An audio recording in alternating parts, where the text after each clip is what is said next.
आज गुरु पूर्णिमा है। आप लोग आए, मुझे मत्था टेका, पैसे दिए, कपड़े दिए, ठीक है। मैं अपनी आत्मा से पूछता हूँ, ओ फकीर सन, ये मकड़ी का जाला तूने क्यों बनाया? सुनो दोस्तों, मैं बचपन से उस परमात्मा को मिलने के लिए निकला था। हिंदू था,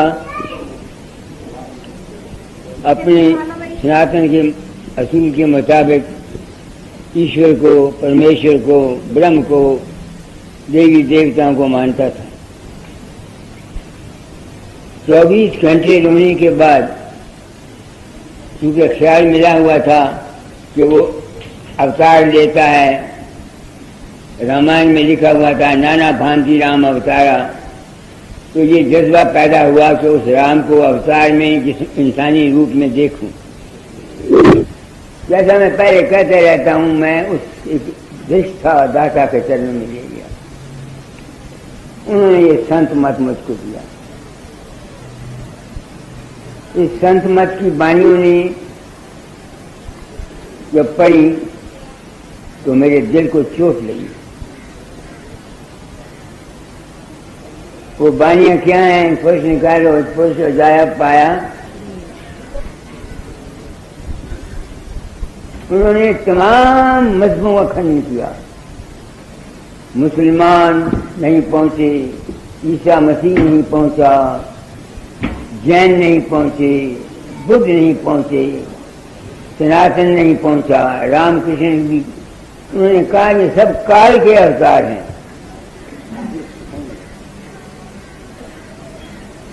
तो उस वक्त मेरा यकीन अपने मुर्शिद दाता ब्याज पर तो गया नहीं कि ये वाणी मुझको समझ नहीं आती।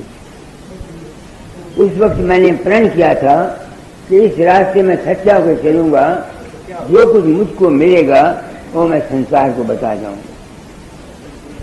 ये एक तो मेरा वो कर्म है जो मैं अपना कर्म भोगता हूँ। दूसरे मेरे दादा ब्याज ने कहा था कि चोला छोड़ने से पहले तालीम बदल जाना।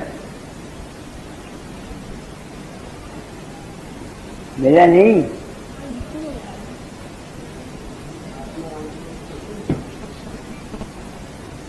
पुरुष अजायब पाया। अब तुम देखो ये संत मत कहाँ पहुंचाता है। तो इस पुरुष अजायब की तलाश में मैंने अपना जीवन खो दिया। बरो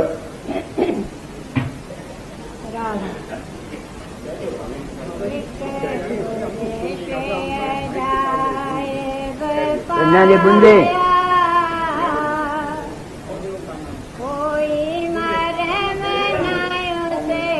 मेरे कन्यों के बुंदे लाओ भाई।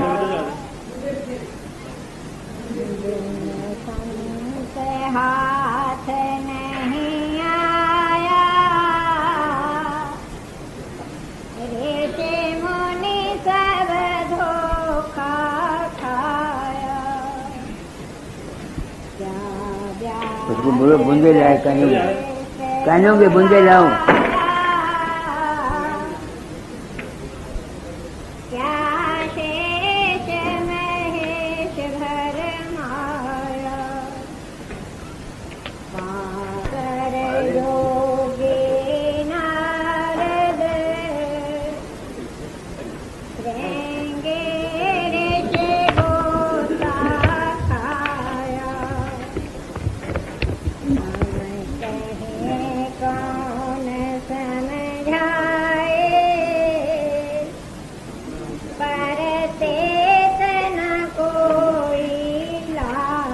अब आप इस वाणी को समझो, क्या कहा है स्वामी जी ने कि सबका खंडन कर दिया।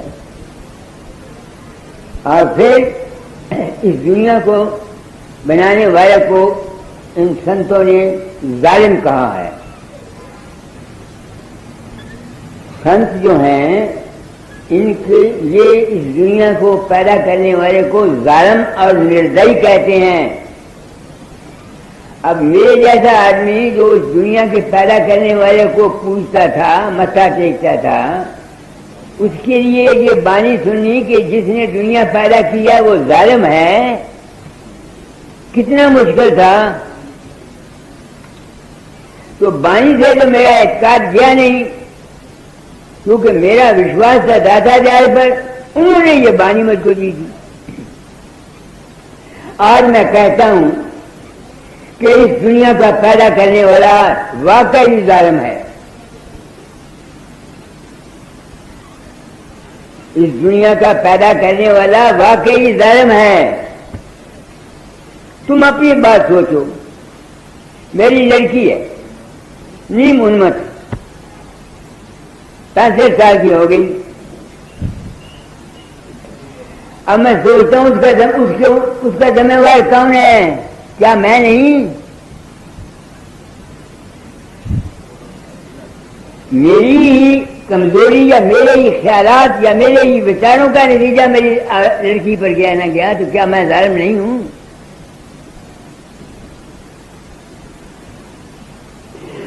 हम लोग अपने स्वाद के लिए बच्चे पैदा करते हैं, अपने आनंद के लिए बच्चे पैदा करते हैं, और बच्चों का ख्याल नहीं करते, आनंद लेने के लिए बच्चे खुद आ जाते हैं। वो टीबी से मरते हैं, मुकदमे चलते हैं, बादशाह भी हो जाते हैं, दुख उठाते हैं, तो क्या हम जालिम नहीं है? अरे दिमाग आदमी सोचे कि मैं गलत कह रहा हूं, ये झूठ कह रहा हूं। जिस सब ताकत ने ये दुनिया बनाई है, उसने अपनी खुशी से दुनिया रची है। आप देखो, दरख्त पैदा होते हैं, उनको कीड़े खाते हैं, क्या दरख्त में जान नहीं? एक कीड़ा दूसरे को खाता है, तीसरा चौथे को खाता है। मैं रात को सोता हूँ तो मक्खियां तंग करती हैं, मैं कहता हूँ भाई जी जाके चली दो जहां, अब वो मर जाती हैं। ये दुनिया है क्या? तो संत कहते हैं उन आदमियों के लिए, ये राधा स्वामी मत या संत मत सिर्फ उन लोगों के लिए है जिनको ये यकीन हो गया है कि इस दुनिया में सुख नहीं, जहां दुख और सुख दोनों हैं, और जो इससे बचना चाहते हैं उनके लिए है ये संत मत, आम दुनिया के लिए नहीं। मैं इसी वास्ते दुनिया को नाम नहीं देता। मेरे पास जितने आदमी आते हैं इस दुनिया से दुखों से बचने के लिए आते हैं। कल एक आदमी आया, वो रोता था, कोई कहता रात को मेरे पास 2 औरतें गई कि नहीं 12 बच्चे नहीं होते, मैं हंसा। ये दुनिया है क्या? मुसीबत की जगह। तो जिन शख्सों को इस बात का एहसास होता है कि भाई ये तो हम जन्मते रहेंगे मरते रहेंगे, हमें क्लेश है, उनके लिए ये संत मत है, दुनिया के लिए नहीं। बिल्कुल। मगर हम गुरुओं ने जो राधा स्वामी मत के, कबीर मत के थे, जो असली तो उसको छोड़ करके हम तो दुनिया में फंस गए। नाम लिया चौथे पद का, तो काम किया हमने दुनिया का। तो मैं ये काम क्यों करता हूं? क्योंकि मेरे दिन में ड्यूटी थी कि तालीम को बदल जाना। तो मैंने ये समझा कि भाई इस दुनिया से पार जाने वाले तो दुनिया में है कोई नहीं। ये तो कोई आदमी है जो ये चाहता है कि मेरा अब मैं मुर्गे न जमूं, इसलिए मैंने अपने आश्रम का नाम इंसान बना रखा, आम पब्लिक के लिए। अब इंसान कौन है? गुरु पशु, त्रिया पशु, वेद पशु, नर पशु, संसार।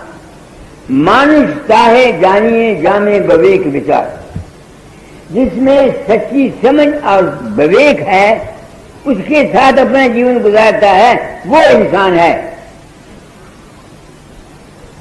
जिस आदमी में विवेक शक्ति है, समझ बूझ का मादा है, और वो समझ बूझ के सहारे दुनिया में अपना काम करता है, वो इंसान है। ये मेरी समझ में आया। तो क्योंकि दाता ने कहा था फकीर चंद तालीम बदल जाना, मैं नहीं कहता कि जो कुछ मैंने कहा है यही फाइनल है। मैं कान को हाथ लगाता हूँ, मेरे सब में तो ड्यूटी। अब आप लोग आए, आपने पैसा दिया, अगर आपके इस पैसे को मैं खा जाऊं, मैं तो कुर्सियों को मरूंगा। मेरा क्या हक है आप लोगों से लेने का? मगर अगर आप दे नहीं तो आप तक मेरा नहीं। इसलिए राधा स्वामी मत में ये संतों में गए, शिष्य को ऐसा चाहिए गुरु को सब कुछ दे, मगर गुरु को ऐसा चाहिए शिष्य का कुछ न ले। इस वास्ते मैं आप लोगों से ना कोई कपड़ा लेता हूं, ना कोई चीज लेता हूं। एक आदमी ज्ञानवान है, यार दोस्त है, वो मेरी सेवा कर जाता है, मुझे उसका कोई दुख नहीं, मैं उनकी सेवा कर देता हूँ, मेरी सेवा कर देते हैं। तो आज गुरु पूर्णिमा है। सबसे पहले मैं इज्जत करता हूं उन सत्संगियों की जिनकी वजह से मुझे उस अजायब पुरुष का पता लगा। मैं खुद इस मन के चक्कर में फंसा हुआ था। आज एक अमरनाथ यहां आया हुआ है कानपुर से, 3 साल हुए, उसके अंदर कहता कोई रूप प्रकट हुआ, उसने कहा तेरा वक्त आ गया। तो इसको पता नहीं था वो शक्ल कौन सी है, ये उसकी तलाश में करता है। किसी ने कहा भाई उसका क्या नाम है, खुशदेव पंडित के पास है या देहरादून, वो बता देगा। ये उसके पास गया, उसने कहा उसकी शक्ल बना दे जो तेरे अंदर प्रकट हुआ। उसने उसकी शक्ल बना दी। उसने कहा इस शक्ल के 2 आदमी हैं, पीले मुगां एक फकीर चंद, मैं जानता हूँ। अब वो तलाश करता हुआ मेरे पास आया। अब मैं अपनी आत्मा से पूछता हूँ, तू फकीर चंद तू गया था उसके अंदर?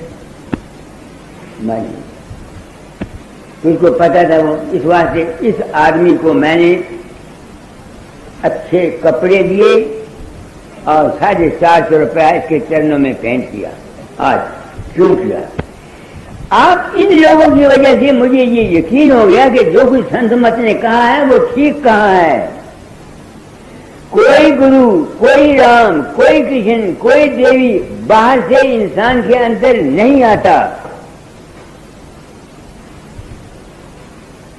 इसी एक भ्रम में आकर इंसानी नस्ल हजारों मजहबों में, हजारों पंथों में, हजारों फिरकों में बट गई।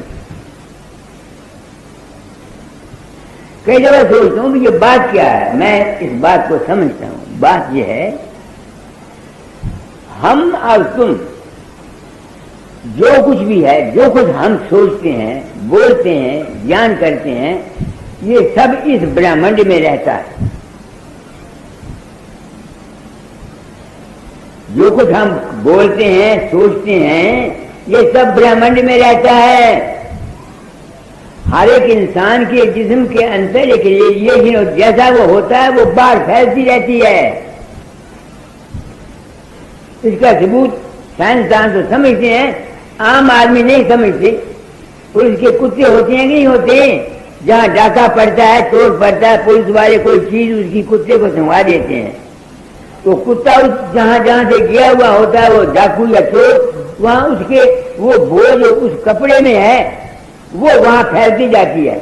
वो उस बोझ को सूंघता वो वहां चला जाता है।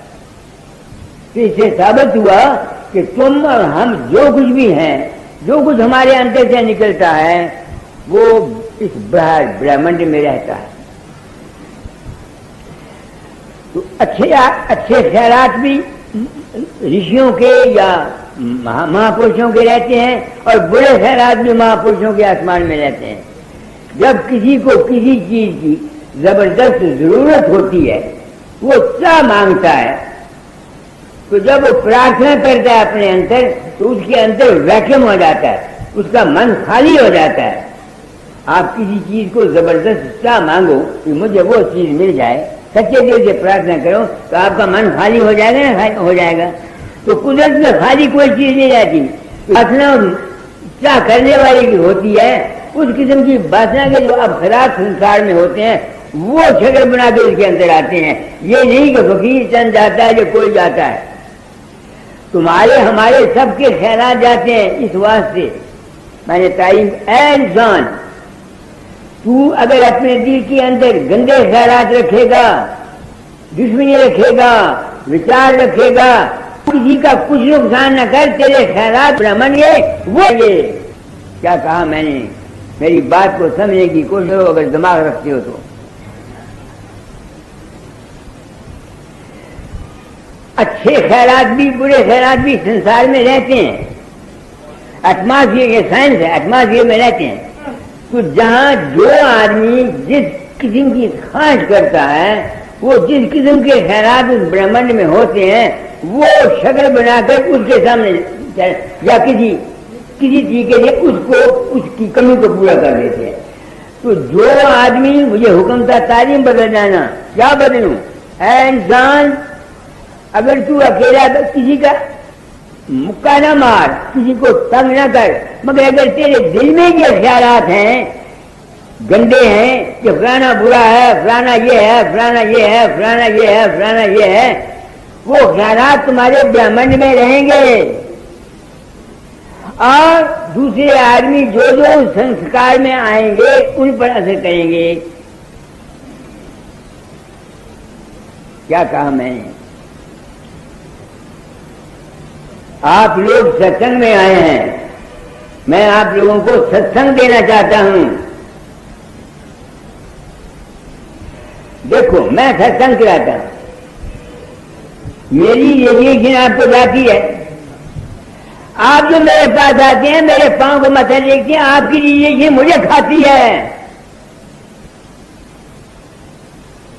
आप जो मुझे मत्था टेकते हैं, मेरे जिस्म को हाथ लगाते हैं, मेरे पांव को हाथ लगाते हैं, तो आपकी रेडिएशन भी मुझे खाती है, मेरे मन पर असर होता है और मैं उस असर को महसूस करता हूं। तभी तो मैं कहता हूं कि मैंने बड़े खोटे कर्म किए हुए मेरे जन्म के, जो मुझे ये काम करना पड़ा। क्या कहा मैंने? मैं तो कहता हूं आप लोग आते हैं, मैं तो आप लोगों को अपना दुश्मन समझता हूं। अगर 20-30 साल पहले मुझे ये पता होता तो मैं कभी काम न करता, दादा के हुक्म कभी जिद बेकार जाता। ये तो साइंस है।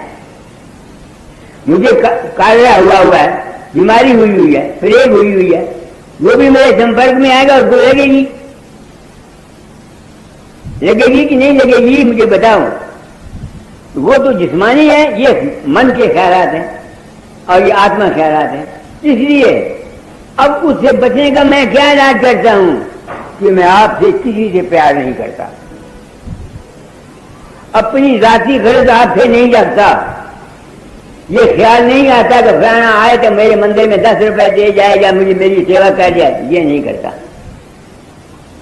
आपके प्रेम, निष्काम प्रेम से आपके प्रेम का जवाब आपको प्रेम में देता हूं। बड़े बड़े महात्मा गिर जाते हैं कुसंगत से। कल एक औरत आई हुई है वहां कहीं से, उसने कहा मेरा भाई था, एक वो अद्भुत था, नंगा रहता था, बेफिक्र रहता था, मस्त रहता, वो उसका चेला बन गया। अब वो चेलों के चक्कर में आ गया, अब वो औरतें वहां जाने लगी, वो उनके जाल में फंस गया। और इसका भाई जो था उसने 1000 रुपया देकर वहां मंदिर बनाया और ये किया और वो किया। अब वो उदास हो गया, घर में वापस आ गया। वो महात्मा क्यों गंदा हुआ? क्योंकि उस महात्मा ने कुल गृहस्थियों के साथ प्रेम किया।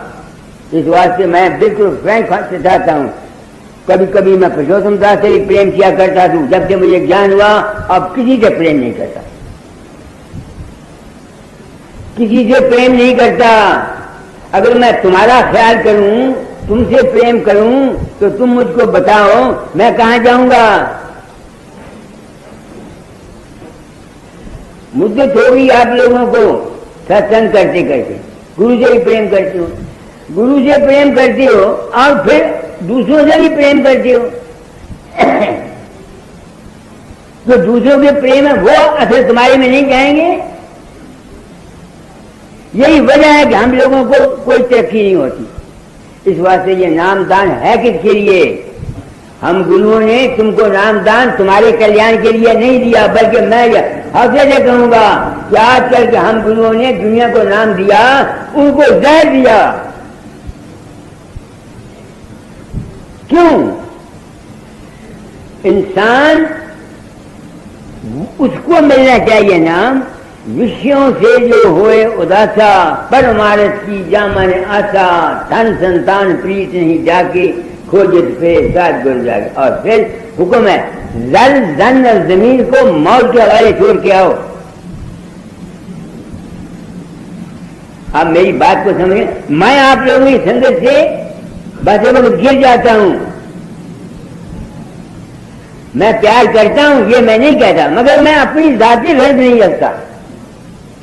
मुझे ये ख्वाहिश नहीं रहती कि तुम आओ तो मंदिर को पैसा दे जाओ या मेरा जो काम कर जाओ, क्योंकि ड्यूटी थी मेरे जिम्मे तालीम को बदल जाना, मैं अपना कर्म भोगता हूं। तो मैंने कहा था मैंने काम क्यों करता हूं, सिर्फ इस बात को जानने के लिए कि ये राधा स्वामियों का या कबीर पंथों का खुदा क्या है। जो ये कहते हैं सारे, अब मेरी समझ में आ गया कि जो कुछ भी हमारे मन के अंतर हम जिसको खुदा मान के पूछते हैं वो तो तुम्हारे मन का बनाया हुआ है। एक आदमी अपने मन से उसको निराकार मान लेता है, एक उसको साकार मान लेता है। उसने अपने मन से उसको पूजा कि नहीं पूजा। तो जितने हम मदद वाले हैं, जिस खुदा को हम पूछते हैं ये हमारा अपना बनाया हुआ खुदा है, असली खुदा ये नहीं है। अब मैं पूछता हूं क्या असली खुदा है? असली खुदा है क्या है? वो जिससे मेरा मन निकला, जिस चीज से मेरा मन बना है वो है असली खुदा। क्या काम है? वो क्या चीज है? वो है प्रकाश, वो है नूर। अगर नूर हमारे जिस्म में ना आए, प्रकाश ना आए, तो हमारे अंदर मन चित्त बुद्ध अहंकार पैदा नहीं हो सकते। इसलिए जितने मदद वाले हैं, वो जो देवी को पूछता है, राम को पूछता है, कृष्ण को पूछता है, बाबे फकीर को पूछता है, मोहम्मद को पूछता है, जैसे के ये किसको पूछते हैं? ये अपने ही मन को पूछते हैं। इस ख्याल से मैं मजबूर हूं मानने के लिए कि जो कोई स्वामी जी ने खंडन किया या संतों ने खंडन किया कि ये सब काल और माया में है, बिल्कुल ठीक है। फिर संत किसको पूछते हैं? उसको पूछते हैं जिसमें से मन बुद्धि चित्त अहंकार बनता है, वो है प्रकाश नूर। और यही सनातन धर्म कहता है महाजना तपा सत्यम सत्यम। वो जो सत्यम है, वो जो नूर का प्रकाश है, वो असली खुदा है, वो असली मालिक है। तो अगर कोई शख्स सच्चे खुदा को मिलना चाहता है तो वो क्या करे? अपने अंतर प्रकाश और शब्द को पवित्र करे। यह है सच्चाई जो मैंने समझी। क्योंकि सनातन भी यही कहता है, मुसलमान भी नूर को मानते हैं, इसलिए ये जितना तफरका है ये उन आदमियों का है जिनको न इस्लाम की हैसियत का पता है, न सनातन की हैसियत का पता है। वो तो मन के चक्कर में फंसे हुए सारी दुनिया। मेरे ख्याल में मैंने अपनी तरफ से, आज गुरु पूर्णिमा है, आप लोगों ने मेरी सेवा की। मैं क्या सेवा करूं? एक आदमी आया हुआ है, अब मैं इस आदमी को जिसके अंदर कानपुर में 3 साल पहले पैदा हुआ, या आशीष है, क्या मैं अपने आत्मा से पूछने के लिए तैयार नहीं हूं कि जब तू नहीं गया तो अगर तू ये सच्ची बात इसको नहीं बताता, इसको अपने जाल में फंसाता है, इससे पैसे लेता है, इससे मत्था दिखाता है, क्या मैं मुजरिम नहीं हूं? कि जितने महात्मा गुजरे हैं, मैं हौसले से कहता हूं कि इन्होंने अपनी जिंदगियों के साथ खेल खेला। तुम लोगों को जरूर दिलासा दे गए, अज्ञान में रख के तुम लोगों को हौसला दे गए, मगर अपनी जान को बर्बाद कर गए। कोई महात्मा, कोई गुरु किसी का नहीं। अगर कोई चीज जाती है तो मैंने वो जो कहा कि रेडिएशन में वेव्स होती हैं, वो मौजूद रहती हैं। आजकल की साइंस ने जर्मन के हाल में जहाँ सेनेट था, जो 100 साल पहले वजीरों ने लेक्चर दिए हुए थे, उनको उन्होंने रिकॉर्ड किया। तो जो कुछ भी हम सोचते हैं, विचारते हैं, बोलते हैं, ये सब इस ब्रह्मांड में रहता है। तो जहां किसी को जिस चीज की जरूरत होती है, वो ख्यालात जो ब्रह्मांड में है वो उसके अंदर जाते हैं। ये मेरा तजुर्बा। कई आदमी कहते हैं रूहों को बुलाते हैं, कई कहते हैं रूहों को बुलाते हैं इंग्लैंड में। मैंने जो रूह आएगी वो जो आगे होने वाला उसकी बाबत नहीं बता सकती। वो जो कोई यक्षु हो जाते हैं, वो मरने वाले के जो ख्यालात हैं वो ब्रह्मांड में रहते हैं, वो ख्यालात आकर के बोलते हैं, मगर वो उसके मुस्तकबिल जो आगे का हाल है वो नहीं बता सकते। ये है सबूत। अफसोस मुझे लफ्ज नहीं मिल रहे।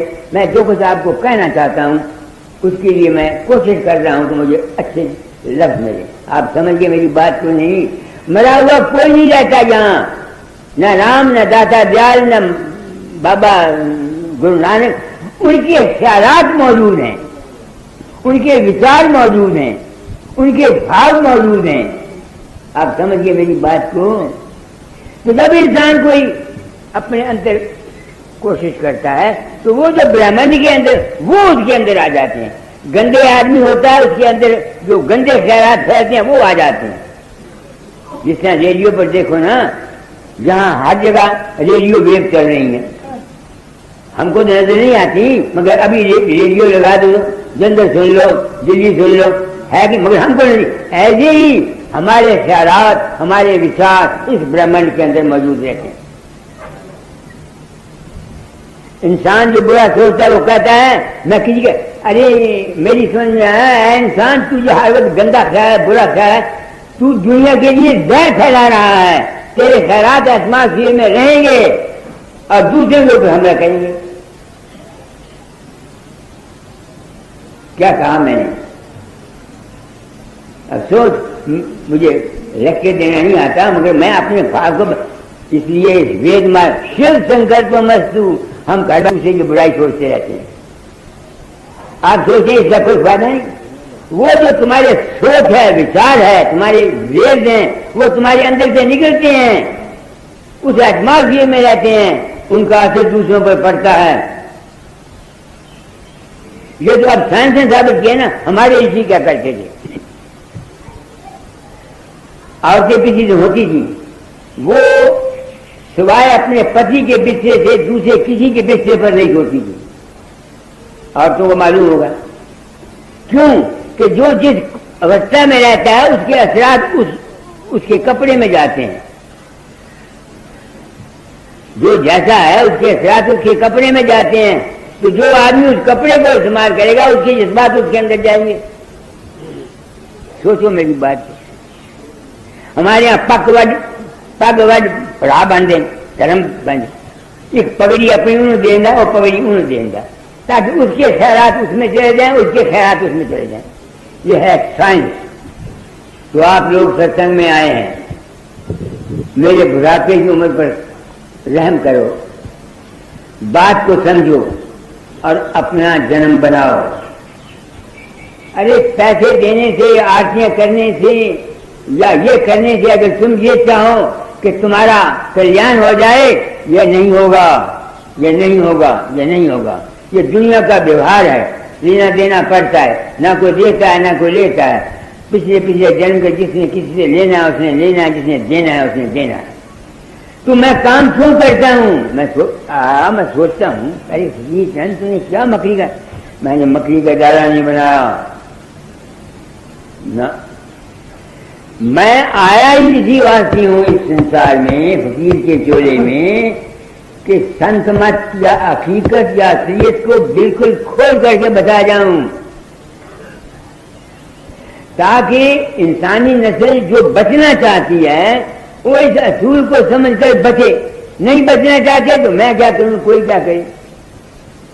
ये है मेरे काम करने का असली मकसद और असली खेल। तो मुझे यकीन हो गया इस बात से कि मैं किसी के अंदर नहीं जाता। तो अब मैं क्या करता हूं? अब मैं क्या करता हूं? मन को छोड़ जाता हूं। मगर जब आप लोग नहीं, मैं आपको सच कह रहा हूं कि इस वक्त मैं ये समझता हूं कि ये सत्संगी मेरे सच से दुश्मन है। आपकी रेडिएशन मुझ पर से करती है, दो बराबर है चार के, सिर्फ एक जरूरत मैंने होते को भी मैं छोड़ गया इस वहम में आकर कि लॉ ऑफ रेडिएशन काम करता है, मगर इस रेडिएशन से कोई बच नहीं सकता।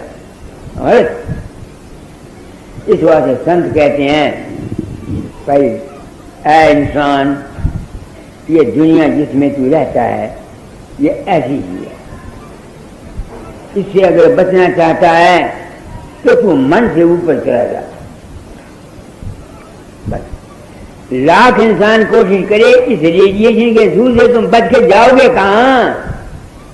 दुनिया में रहते हैं तो संतों का मार्ग जो है वो सिर्फ जीवों के इस ख्याल से कि वो इस जन्म मरण से बच जाए, और जन्म मरण से बचने का एक तरीका मैं खुद सोचता क्या करूं जी जन्म मरण। मेरे तजर्बे में साइंस ने साबित किया, मैं कहा करता हूं कि डॉक्टरों ने मरने वाले को सेंसिटिव स्केल पर रखा, जब उसकी रूह निकल गई तो वो स्क्रीन पर जाके देखा मरने वाले का जिस्म घट गया, कोई 5 ग्राम, कोई 10 ग्राम, कोई 5 ग्राम। ये साइंस का जो चीज भारी है जमीन की कहीं उसे खींचेगी, किसी मदद की जरूरत नहीं। ये मैंने पढ़ा है किताब में। अब मैं तो पारी क्यों होती? क्योंकि मरने वाले के दिल में दुनिया की पदार्थ से प्रेम होता है, बाप से, माँ से। और जो शख्स फकीर चंद वर्ग पंडित मस्तराम के ध्यान करता हुआ मरेगा, वो अगर ये चाहेगा कि वो आवागमन से बच जाए, उसका बाप भी नहीं बच सकता, क्योंकि फकीर चंद को वो जिस्म समझता है, उसका प्रेम जिस्म के साथ है। आप समझे क्या मैं कह रहा हूं? आजकल ये गुरु मत पाखंडिज्म है, नाम ले जाओ ये अंत में गुरु तुमको सतलोक ले जाएगा। अरे अंत में जो गुरु देहधारी तुम्हारे सामने आएगा वो तुम्हें सतलोक नहीं ले जा सकता। हाँ, अच्छी योनि मिलेगी, अच्छे ख्याल मिलेंगे, अच्छे विचार मिलेंगे। क्योंकि मैंने देखा कि इस वक्त गुरु मत में बहुत सा धोखा है, प्रेम है। मेरे में ड्यूटी थी, मैंने सच्चाई का टोकना कर दिया, तो मुझे यकीन हो गया कि वो अजायब पुरुष कहाँ रहता है, वो मन के परे रहता है,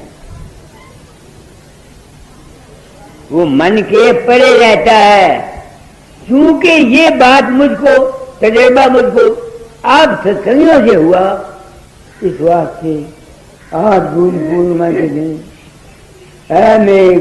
मुझे गुरु मानने वालों प्यारे हो, मेरे शरीर को कुछ पड़े, मैं झूठ नहीं बोलता। मैं आप लोगों के चरण कमलों में अपना चरण नवा के आपको गुरु रूप समझ के नमस्कार करता हूँ। क्यों कि आप लोगों की वजह से मुझे ये ज्ञान हुआ जिसकी के लिए मैंने सारी जिंदगी तड़प तड़प के मर गया। 1000 हाल रुपया मैंने आरती करे, हुक्म था गुरु की सेवा करो, आरती करो, मैं भी करता था। बड़ा सा जो कमाया सब वहां भेजा, वो मिम्मा हल नहीं होता था। दाता दाल ने ये काम दिया था, कहा था फकीर चंद तुमको सच्चा सदगुरु सत्संगों के रूप में मिलेगा, और आप लोगों की देर में मेरी आंख खोल दी। मैं इस काम से सुखी नहीं हूं, आपको बिल्कुल सच्ची बात कहता हूं। मगर कर्म फलदान विषय पर रखा जो 10 की चाहते, क्योंकि मैंने प्रण किया था अपना अनुभव किया जाऊंगा। दाता दाल को मैंने अपने विश्वास से अपना मालिक माना, अब मेरे सिर पर उनके हुक्म की जिम्मेवारी आ गई, क्योंकि उन्होंने कहा था वकील चोरा छोड़ने से पहले तारीख बदल जाना, इसलिए मैं मजबूर। अब आप लोग आते हैं, जहां मैं बोलता हूं वहां आप नहीं जा सकते। ये वहां जाना भी अपने बस में नहीं है। जन्म जन्मांतरों के किस्से होते हैं।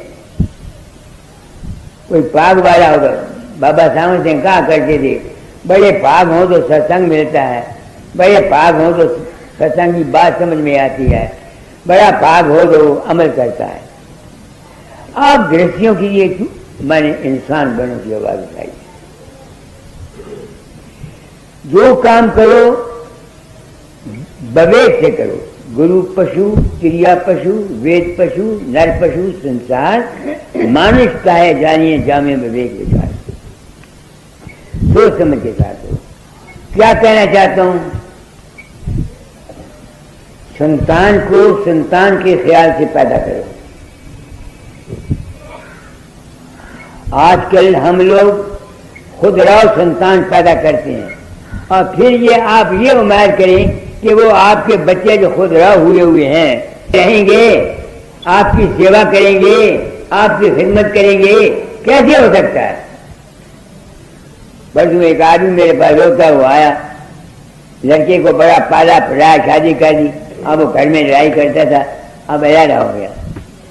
मैं पूछता हूँ उस आदमी से, क्या तुमने बच्चे को बच्चे के लिए पैदा किया था? अपने स्वाद के लिए आपके पास हम जाते हैं, बच्चे पेट में आ जाते हैं, फिर ये हमायत करते हैं कि वो बच्चे हमारे ताबेदारी करेंगे या हमारे ये करेंगे।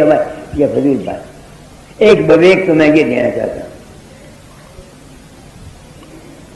दूसरा विवेक ये है कि तुम्हारे ख्याल में बड़ी भारी ताकत है।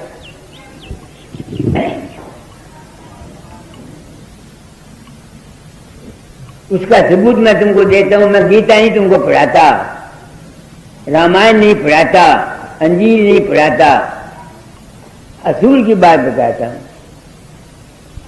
रात को तुम सो जाते हो, तुमको गुस्सा आता है, किसी को मुक्का मारते हो, तुम्हारा हाथ हिल जाता है। रात को सपने में कोई ड्रामी शक्ल डर जाते हो, तुम्हारी जुबान बबड़ाती है। रात को सपने में ख्याली आदत बना लेते हो, तुम्हारा बीज निकल जाता है। तो सपने का ख्याल तुम्हारे बस में नहीं है।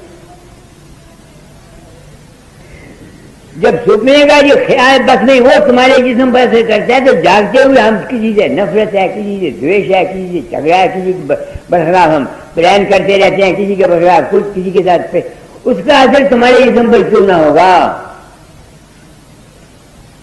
ये लॉजिक है। इसमें न कि हिंदू का सवाल है, न मुसलमान का सवाल है, न ईसा का सवाल है, ये इंसानियत का सवाल है। इस वास्ते इंसान कौन है?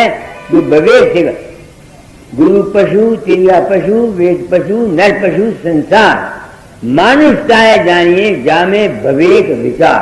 वो विवेक विचार जो मैंने समझा, अपने कर्म भोग बच कहता हूं।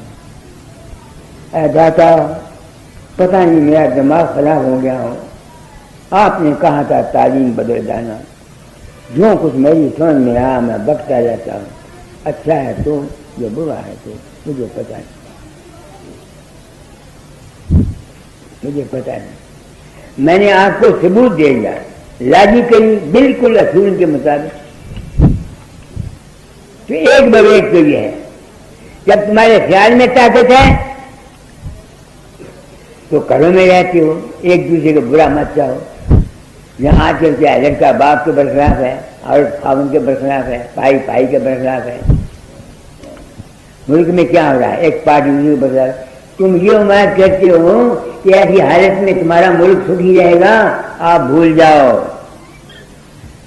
इब्तिदाए इश्क है, रोता है क्या, आगे आगे देखना होता है। ये जो हमारे ख्यालात हैं, इसका नतीजा मैं नहीं कहता क्या हो, मगर इसका असर हमारे जिस्म पर जरूर पड़ेगा, पड़ेगा, पड़ेगा। कोई ताकत रोक नहीं सकती। जो मर्जी चाहे पार्टी आ जाए, वो हमको मुसीबत से नहीं बचा सकती, क्योंकि ये कुदरत का खेल है। इस वक्त नफरत का खेल है।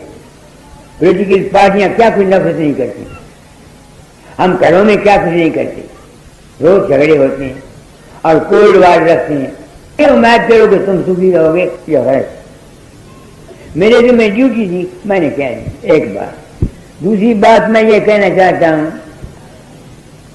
नौजवान बच्चों को, मेरे पास जितने नौजवान बच्चे आते हैं, ये लड़के बचपन से मैच्योरिटी से पहले अपने ब्रह्मचर्य को खो देते हैं।